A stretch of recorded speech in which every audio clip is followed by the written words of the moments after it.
Well, the first thing that I had to overcome was my own guilt.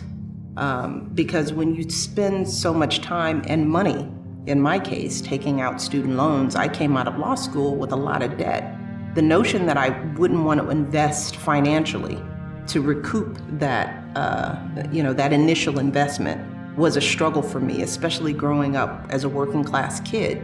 I talk about the conversation I had with my mother where I was trying to break down how I wasn't passionate about my career and how I felt guilty talking to a woman who had sacrificed so much for me and probably never had the luxury of thinking about something as trivial as passion. So explaining that to a working class family, how you're going to walk away from a solid career and a solid income to, pursue what's deep in your heart. My parents didn't, but also it was part of the challenge was what else was I going to do?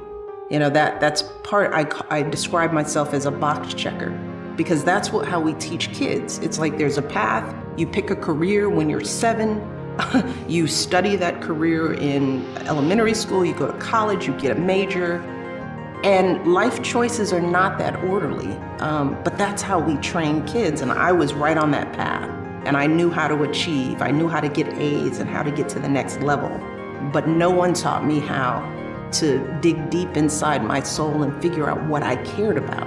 And we don't talk to kids about what they care about. We talk about what they should major in, what they should study. And those two things are very different. So part of the struggle was I had to relearn how to educate myself about who I was. School didn't teach me that. All those degrees, all those fancy schools didn't help me connect into who I needed to be as a person. So I had to rewind all that learning. I think the challenge is that education systems are developed for masses of teaching, but every kid is so different. And if you don't have the resources to individualize the educational curriculum, then you're really pushing kids through a funnel that may not fit them. And that's something that I worry about and see now in my girls. This notion that you're gonna learn something that every kid is gonna learn in the same way at the same time is disastrous. And it creates box checkers who then go on to careers that may not fulfill them, and then they're not good at it. So the tough part for me was relearning all, and figuring all that out on my own. And so I had to find people who could help me. I did what I called informational interviews. I had to go out and just meet people who were doing all sorts of things that seemed interesting to figure out what I cared about. Was it kids? Was it working with kids? Was it mentoring? Was it education? I didn't know. I hadn't explored it because I was on the path to be a lawyer. So that was the hardest thing for me to understand how to do, is to walk away from the formal training that I had gotten and to swerve into something more creative. And so would your advice be to others, it is important to find your passion in It life? is absolutely important. And I encourage young people to try on different hats. I think it's a shame that kids are forced to figure out so early in their life and get on a path. So I encourage kids to do internships, to work, to talk to people who are doing things that they think are interesting, because most kids are intimidated about approaching you, for example, and saying, Holly, you've done some swerving. Tell me about what you're doing, and having those conversations in high school and in college before you commit to something. But I think kids feel the pressure to have to know what they're going to be. It's such a young age. Exactly. You're 16, 17, 18 when Right. you're making these big life decisions. Yeah. In one of the first lines in the first chapter is a question that I hate the most that we ask children is, what do you want to be when you grow up? As if growing up is finite, as if you get to a place and at some point that's the end. And that's sort of one of our big dilemmas, that we ask kids so early to figure out who you're going to be at 5 and 7 and 10 and even 20 years old. So I do encourage young people to be open to the swerve and don't beat themselves up if they feel they maybe not made the right first choice, because life, Holly, is long. And as you know, we can have many lives within a life. We are always evolving. That is why I called the book Becoming. This notion that we ever stop evolving is just wrong. So I think, my parents taught me more information is better.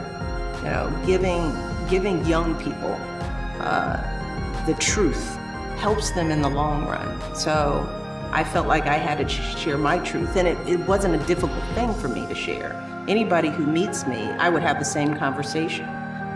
So I couldn't see not sharing with the world what I would share with anyone who I was trying to help. What would you say to young women and to young men about the importance of seeking out strong mentors, and what did they mean to you? Oh my goodness, you don't do anything alone.